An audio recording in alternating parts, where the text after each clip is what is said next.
that took a long time for us to really like try and find our own paths. Because it's like, we're Keila and Kendra. You can't really say our names apart. Well, for a long time, you couldn't. It's always something and something. The twins. Hate being called the twins. Because we are people. And I know who I am. I'm Kendra Monet Lawrence. And she is Keila Michelle Lawrence. So, still looking for my Barack. If you out there, let me know. Even though we went to school together. Wow, my hair is in this tree. I'm sitting here.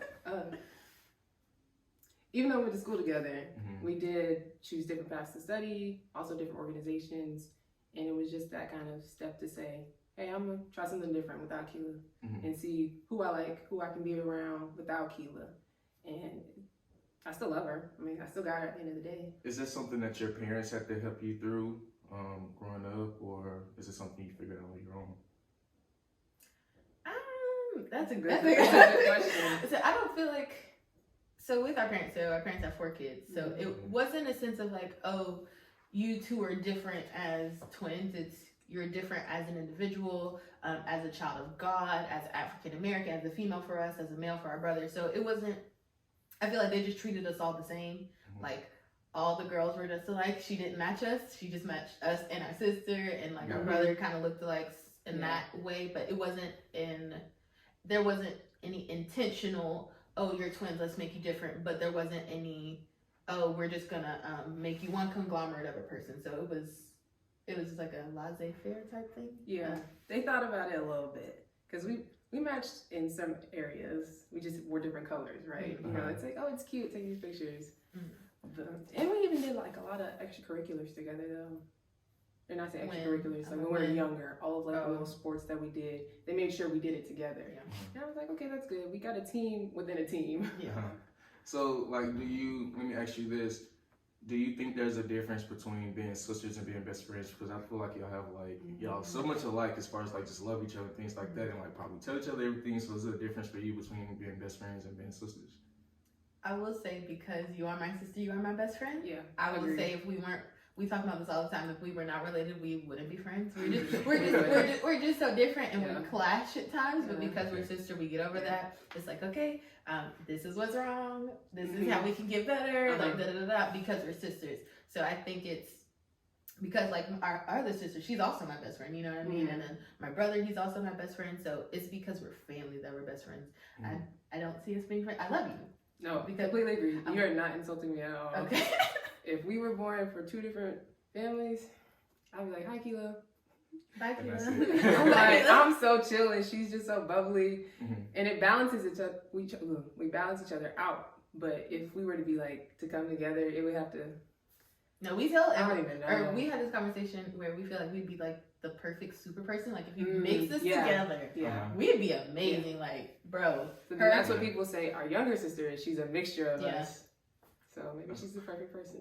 When you clash, do you get the other family members or your siblings involved, or it's kind of like stay between you? Well, you gotta build alliances. Not Survivor. No, you have to.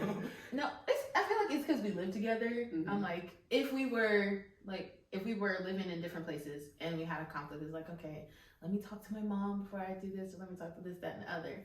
I mean, there has been one time where I have told my mom, be like, your daughter gotta go. She got to chill. It's been one time, but other than that, we just try and deal with it on our own. And like, honestly, we have a relationship, so I'm like, I appreciate the fact that it's like, because I'm not in a romantic relationship right now, so I'm like, okay, let me see how this goes, and this will determine how I need to act outside of that. So.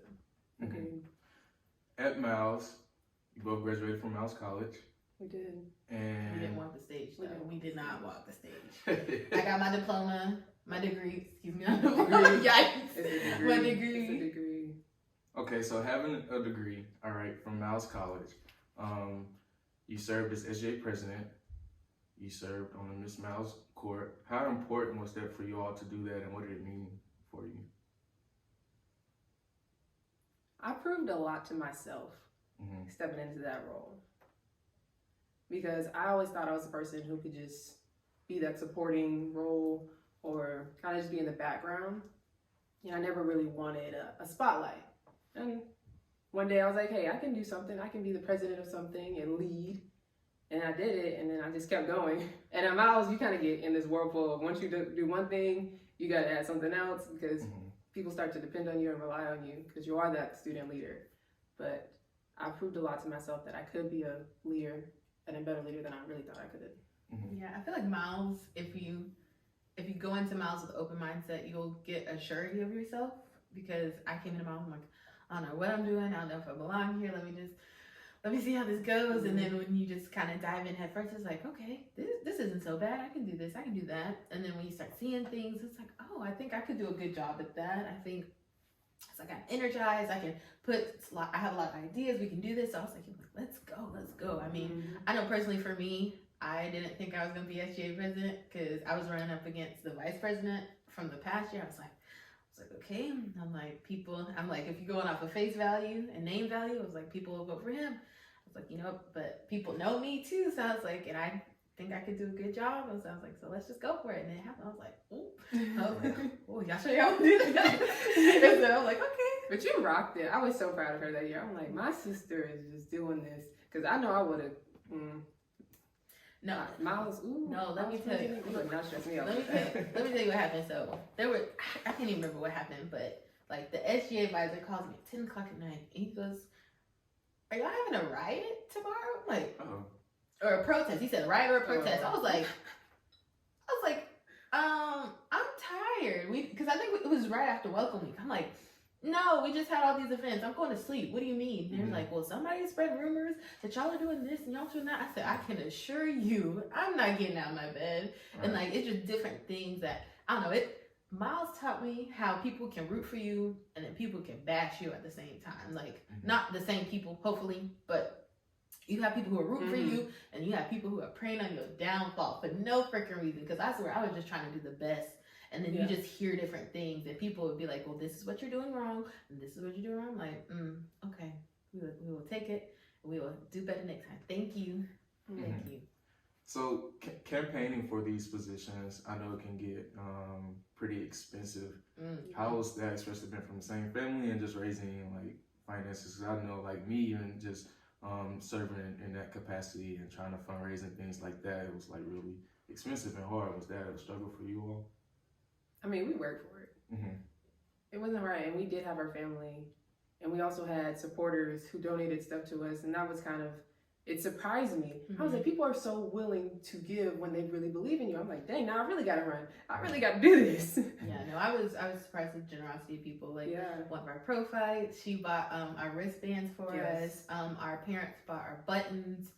We had someone who was on the previous cabinet. She was like, hey, my uncle sells t-shirts. If it's only one color, we can get it for you for cheap. I'm like, okay, let's go. And then I think the main thing with campaigns, and this is what people don't get, especially for college campuses, you just got to be creative with what you do. Because like our line sister, she donated us some hot Cheetos from Chicago, and I was like, you know what? What are we gonna do with this? What are we gonna do with hot Cheetos? And I was like, okay, can you handle the heat? Let's go. We're gonna pass out some hot Cheetos. We bought some mini water bottles. We made it a challenge. We're like, how many bags of hot Cheetos can you eat? You'll win this, and that. So it's just about creativity. It doesn't have to break your bank, which we were fortunate enough. We worked in a metacognition lab, so we were fortunate enough to have jobs on campus to where we could still run back and forth, but still make money and then also contribute to it. So, did you always know you wanted to go to the same school? No. When did that come about? When they gave us a scholarship. We signed that contract at the same time. I was like, here we go. The man was like, you want to go here? I was like, no. He's like, full right? Oh, okay, right here. Sign me up. So, Act Like a Lady. Yeah. It's a self-help book that you read. And he said that it had some questionable advice. Could you give us some questionable advice that you kind of learned from that book or that you just had? Yeah, it was a really good book, and that was the first kind of moment where I was like, let me just read something to really better myself, right? I know in school we just read because we got to get this knowledge and like pass this test, but I'm like, let me just read something so I can actually grow. And I don't know the ladies that wrote it, but they have a podcast together and they're really good friends, but they definitely live a different lifestyle from what I would considering like, they're not as spiritual and they're not as like filtered. No, not filtered, but they're just more willing to do certain things because of like who they are, right? Mm-hmm. Like they have that ability and that privilege to do that. So I'm like, okay, when it comes to relationships and exploring those, I'm like, I have to be the smartest I can be because number one, I'm a fragile person. Mm-hmm. My heart is fragile and I don't want to just be out here kind of giving myself and like just getting my heart broken so many times and not knowing my worth in that. So if I'm in relationship with men and I'm like, okay, I need to learn something from this. This is not just going to be a waste of my time. No, you don't have to be my husband. You don't have to be the person I'll be with, but I want to learn something from you. And the kind of message that they kind of went through was just like, have fun, you know, do what you got to do. Whatever happens, happens. I'm like, yeah, you can do that, but you can also be mindful of what's going on in the situations that you're putting yourself in. Mm-hmm.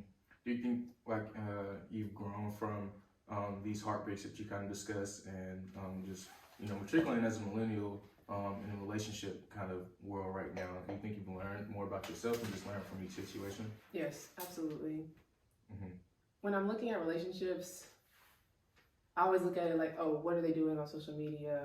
What's going on? And I'm trying to really get out of that mindset. Like this relationship on this Instagram that I see is not my relationship. It's not a relationship goal. Whatever relationship I go is between me and whoever I'm with right now and how we want to better ourselves, not from outside perspectives. Mm-hmm. Okay, that makes sense. All right, some dream of diamonds, some dream of gold. I dream of mahogany, beautiful brown. Wow, and you gold. really did the Instagram scoop. Okay. Okay. You made that. I I've did. never heard of that. Yeah. That's your bio? Yes, I Oh. told you this. Like so my Instagram name is Mahogany Dreams, right? And so I told you this. So Yours was like, be the sunshine on someone's rainy yeah, day. that's what it was. But then somebody Wait, so before we get into this, so y'all kind of like check each other about bios and like. She what- does. She Hey, does. this look She cool. does. I'd be like, oh, okay, I'm feeling this. Okay. Yeah. I just changed mine. Did you know that? Do I get on Instagram that much? No. I feel like I gotta change my bio as I like grow into different phases. Because Mm-hmm. this was all Kendra. Kendra, she used to do She's that. like, I'm an adult now. I I am am. a woman now. Yeah. Your bio has to upgrade, but go ahead. But yeah, no, so for me, I guess the formative years for me was high school. And so high school, or at least right now, because, you know, and we went to a really, really predominantly white high school. And it didn't teach me anything about loving myself as a Black woman. It didn't teach me how to love my hair. It didn't teach me how to love my curves. It just, I won't say it was a toxic environment, but it wasn't adding to me. It wasn't helping me cultivate who I am, figure out who I am, and be secure in my person. And so when I got to Miles, I was just like, I just love Black excellence and just seeing our people do stuff. Just because we've been, like, I think when I think of African Americans, we've just been set back in the race, like just set back all the way. And when we can get where we're looking at another person, no, not those, when we're looking at another person and then we pass that other person, that just makes me so happy because like we've come so far. And so when I say some dream of diamonds, because people just want riches, and some dream what I Gold. Some dream of gold. Some and dream of gold, and like Yeah. just people just, I don't know. I'm not a person to go after money. I'm just happy to be comfortable where I'm at, in a sense of like, just with I appreciate relationships, and so when I say you dream of mahogany, beautiful, bold, brown. I just said that out of order. Okay. But I just mean like I am falling in love with Black culture just because it's not taught the right way. And now I'm trying to recollect what I was watching. It was talking about how slavery is taught in textbooks, and some people, and how it's just misportrayed, Yeah. and how there was like this picture in this Texas textbook, and it was just saying, oh, this is what life was like for slaves back then, and then it was just people drinking tea on the back of a wagon, just looking like they had a good old time, and the news reporter was like, so this is what you're portraying what slavery was, that they were happy with this? I'm like, of course there were times you had to enjoy your time outside of slavery, because like, you know, we sung in the fields, we went to church, like we made ourselves, we made that in that time to enjoy it. But no, it wasn't fun, and this is what we're portraying to our children. Like it was they had an AP US history textbook, and then they had like 5th grade textbook, and they were just finding different fallacies in it. I'm like, man, I'm figuring all this out, because like I don't know, they just don't teach these things about us. And like, as I'm learning more and more, I'm just like, I'm falling more in love with my culture and who I am. Mhm. So, So are you into poetry? Do you write oh, poetry? I love poetry. She's love the poetry. writer. So I used to write a bit more at Miles. So I think I've taken more to reading past Miles. Just like you said, you want to read to grow. I'm like, I just want to enjoy what I'm reading and not be forced to write a book report or anything like that. So I do love poetry though. Mm-hmm. Can you recall like your first poem that you wrote? Our first poem. Ooh, that's hard. So I don't think I wrote my first poem. Okay. So we did, what was it called? The book. The deep Right. writing So program. our parents so put us sorry. in this writing program in middle school. Yes. And so it was me, you, and our brother. And was it a study? I don't know. It was just an after school program. These people were like, write about orange. What does an orange make you think? Yeah. Write about your dream or your deepest fears. And they published it. I think I have a picture of it. So yeah, that was probably my first poem. We did it 2 years. We did 2 years. The second year wasn't as good. And then we got to present it actually. I think we had a poetry slam. That's so nerve-wracking to think I about. I was a child doing that. I was like, oh, okay.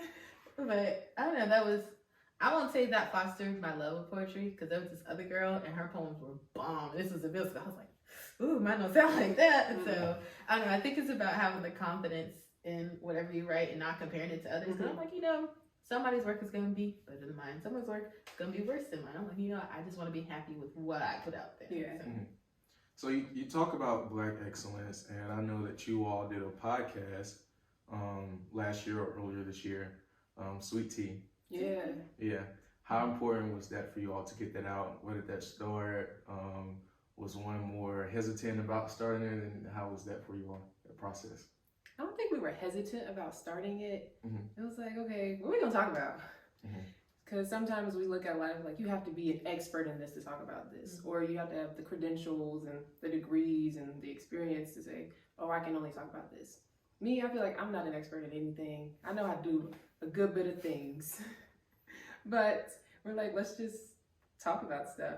And our experiences even helped out. We started it with our best friend, Devin. And I feel like we're like a little trifecta of just different experiences that come together. We go on rants, we do.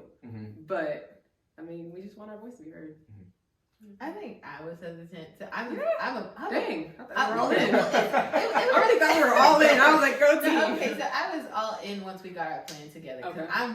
If you know me, I'm a a planner. I'm like, okay, let's get the logistics. Okay, so how often are we putting this out? What are we talking about? What's the name? What's the logo look like? Yeah. What's the description for the podcast? I'm like, okay, let's go through all this, because I'm the type of person. I'm like, okay, yes, we have an idea, but how do we implement that? And how do we implement that effectively? Because I don't want to, as you can see, we were not expecting a pandemic. So we started it during the pandemic, and we are working on it. We are coming back. Sweet tea drinkers. We are coming back, but life gets in the way. And, I was happy that we did it, because we don't talk to Ken and I both have jobs. And so, you get into the work mode, it's like, okay, I have a project due, I have a deadline, I have this, that, and the other. So when we do get into it, it's like, okay, yes, this is our time to just kind of have fun and make our time, and then also connect with our friend Devin. So it's like still fostering that relationship between all of us. You did a review on Becoming by Michelle Obama. Yeah. And it was a part where you kind of talked about how she treats her daughters and being a mother and things like that. Are you all looking forward to being a mother someday, if I can ask? And just what type of things would you want to teach your daughter? Yeah, we talked about this on the couch. I want to have kids. And the main reason I want to have kids is because of my mother. The way that she loves and the way that she provides and nurtures is beyond me. She is the strongest woman I know. And I want to be that for someone. I want to be a strong person to say, my child, I got you. If nobody else in this world got you, mama got you. And I really just want to, have love.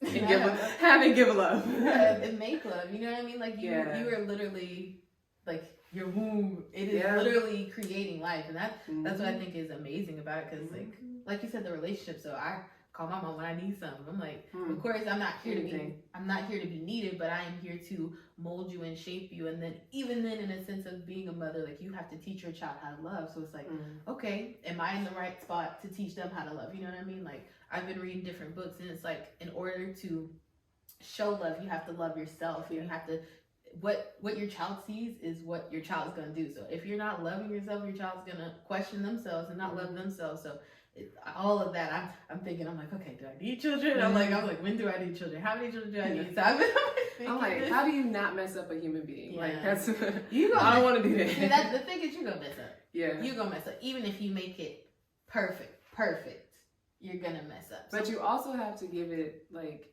yes, you want your child to be whatever you want, to be like the best person in the world, but you also have to say, let this child define its own path. Because I feel like our parents kind of just like get a strong hold on us. Like, okay, you need to do this, this will set you up for success in life. Can I set us off on a different topic, right? She's talking about Sure. that. No, so I have a question now that you say, like, don't mess the child up. Because there is this thing, this trend about not projecting a gender on children. Okay. And like, so say you're to have a boy. Okay. Like so you're to have a boy and then like not pressing gender or sexuality on that one, and they like, have you heard of that? Have you heard of that? People are like, oh, don't get blue for yeah, boys. don't get the boy that's blue because you Okay. don't know if he's gonna be a masculine or if you don't know if he's gonna be straight. Like, how do you feel about that? You don't know yet? I'm like, it's not, there's a lot of gray area with this, right? Because it's a child though. I feel like when you're born the way God intended, that's who you are. Then when you create this conscious mind of saying, okay, I have my will to say, I feel like I should be this. Or... Yeah, I feel like I should have been this. Then that's like your opportunity to build your own path, like I said. But until then, you my baby boy. That's all I know. I understand That's good though. Okay, so during this review, you kind of talk about how we are living in history, and that's something that you might want to tell your kids one day when they're reading the history books. But are you inspired by the things that's going on now? Why we're having President Barack Obama elected, and things like that. Are you inspired by what's going on now yourself? Oh yeah, Kamala. Yes, I think I feel like it's been a long time coming before we had a female in the White House in that position. You know what I mean? And of course, I love to praise progress, but I also like to see, like, okay, it took us how long to get here? Since the 1700s, the late 1700s to get to where we are, where we finally have an African American, Native American female in the White House. Like, it took us that long. You know what I'm saying? No, we've come a long way, of course, and everyone says this. Living through a lot of these firsts, I'm like, wow, like this is really crazy because we read them. We read the first, and I'm like, dang, what first can I like contribute to, or like what first is my child gonna be like? That inspires me to go into social justice or activism and stuff like that. So it's surreal, but you kind of have to put yourself in the moment. Like a lot of stuff is gonna happen. I know that you interned in corporate America. What did you learn from that experience? Also, just being a Black woman in corporate America, wearing your natural hair and being yourself. Did you learn a lot about that, and did you have to kind of change the way that you are, or was it important for you to remain, Kendra? Yeah, I remember my first day, because I interned twice. I was like, that's a blessing in disguise. Well, not disguise, but a blessing in itself. But the first time, I remember my first day, I'm like, okay, I don't know how many Black people gonna be in here. I don't know. I had these faux locks, and I was really scared because, they look real, and it's different hair. I'm like, okay, as long as nobody touches my hair, I'll be okay. Just please don't touch my hair. But it put me in a place where I'm like, okay, I can be around non-Black people and still be myself. I was always scared of being around non-Black people, and like I have to really do a complete 180. And yes, I still have the code switch. You do. But there are people you can trust. And with my internship, I was like, there's so many different kinds of people. I'm like, there's people who are your peers, who are like, you get them, right? And then there's even like your managers who you can really like look up to in a way. I'm like, the hierarchy, they make it seem like, okay, this is like an associate level, a manager level. Like, no, we're all equal here. Let's be real. Like, we're doing the same job or similar jobs. You just have a little bit more responsibility. So I had to get even out of saying like Miss and Mr. and yes ma'am and no ma'am. I'm like, dang, I can't even like. But this is like the Southern in me trying to like really break loose from that. They're like, call me by my first name. I'm like, your first name, but you're Miss, whatever your last name is. But you kind of have to put yourself out there or take yourself out of the equation. Like, I'm not below them. I'm not like, not a minority, but I'm subordinate. We're all equal. So that was probably one of the hardest learning curves, but I did make a lot of good connections. Is it important for you all to kind of support each other? Is that something that you look forward to, like the first level of approval? I know that you have for yourself, you want to feel proud of yourself, but being sisters, is that something, that level of approval, does it mean more coming from each other? That's a weird question that you ask, because I don't look for Kendra for approval. I think I look for reassurance in a sense, because if I've made something up in my mind, I'm like, okay, let me ask Ken. And I think for me, it's not like an ask Kendra type of thing, you know. But he didn't say approval, he said support. He said support? Oh, did you say support? Support. Oh, ooh, I heard you wrong. Okay, well, support, I don't know. I think I'll ask first and be like, so how's this sound? And then if it's a go, it's like, and what do you mean by support? Let me ask you that, actually. By support, I mean kind of you're running ideas by them, and you know at the end of the day, like they're going to fully like be there for you, but they're kind of hey, this is what I think that's a good idea. You should go. You look very passionate about it. You should go with this. That kind of like that first level of support that you kind of pass through when an idea comes in or something that you want to do. You do give insights on ideas, because I'd be throwing ideas out there. I'm like, okay, we can do this, we can do that, and then you throw ideas out there. I'm like, okay, as long as there's a plan, let's go. So yeah, we do give that level of support. I don't know where I got approved from. Sorry. I was like, oh, what? Okay. No, every time something pops into my brain and I think it's crazy, I'm like, let me say it to Keila and see if she's like, okay, no, it's not crazy. I'm like, okay. No, I feel like crazy ideas, like you know, Pastor Michael Todd, he's like, have crazy faith. I'm like, you know, a lot of people who thought things were impossible made them possible. So why not? You both have traveled to Israel before. How was that? It was fun. Fun. I really want to travel again, especially abroad. Being in America, you realize, or leaving America, you realize like how American we are and like how spoiled and privileged we are in so many different ways. But just experiencing a different culture, different food, which is also great, but then also scary. Different people, like it's an amazing experience, and I wish more young people, especially like college age students, can do that while they're in college, because when you get in the fast pace, you're gonna get lost in it, bro. It goes by so fast. I'm like, this year is already over. 2020 is already over. My hair in the tree again. What are some things that you all take to kind of just slow down time? You know, like just like you said, 2020 kind of flew by, and if you're not, you know, paying attention, it's just all a blur. What are some things that you do to kind of just take it day by day and just kind of slow down? Yeah, I think what 2020, I'm gonna preface, I think what 2020 did is help you take inventory of what's important to you.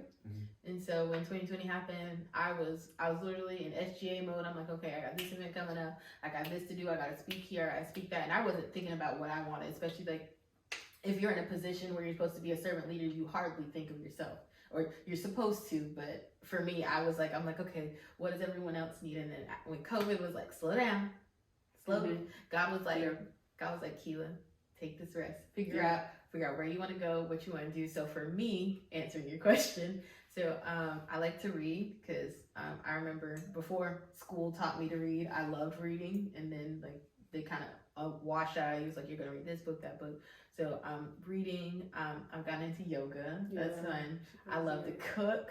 She does. And I tell everybody, I'm like, I like to eat, so it works out, huh? It works out. And then being creative in art and stuff like that. So yeah, I would just say that I've literally counted my blessings more. I'm like, okay, what in the world? Every day I get to wake up and breathe, and that itself is just amazing. I have people I trust around me. I have my sister with me. I have family still here that I can call on and depend on for anything, whatever I need. I have a job. I don't have to worry about my bills not getting paid, because I'm so much is going on right now. When you see other people struggling, like, dang, I took all of this for granted, or just little things. Because I'm like, dang, I'm moving to DC. I'm going to miss my family. I'm going to work this corporate job. Like, I get to work. Mm-hmm. You know, I get to work today. I get to wake up. I get to work out if I do. If you make it. If I make it there. If I get to the gym, like, I get to do these things because I'm living this another day. Mm-hmm. So that's all I got to do every day. Your parents must be very proud of you all. Is that something like a conversation that you have all the time with them? Like, I know you're involved in so much and things like that, and just moving to a new city and being where you are, your parents must like really be proud of you all. I feel like they want us closer to home. They do. But I feel like one reason we moved to DC was to figure out who we are without our parents. Just because our parents didn't live that far from Miles, so it's like if we needed something, we can go home. They were at Miles just as much as like we were. they were, and I appreciate the support because not everyone has that in college. But I feel like after you graduate, it's like, okay, now it's time for me to find my bearings as an adult, as an employee now, and so I think it's different.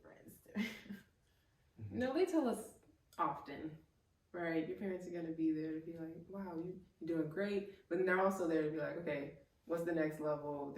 Our parents challenge us too. I believe that's probably one of the best and then kind of interesting parts of our relationship. They nurture, but they also challenge us. And I mean, we matured at a younger age because of it. So, yeah. Well, I want to say thank you all so much for sharing with me, for sitting down. I really appreciate it. And yeah, I wish the best for you all, and many blessings, and I know next year will be great for you all, so thank you. Thank you. Many blessings.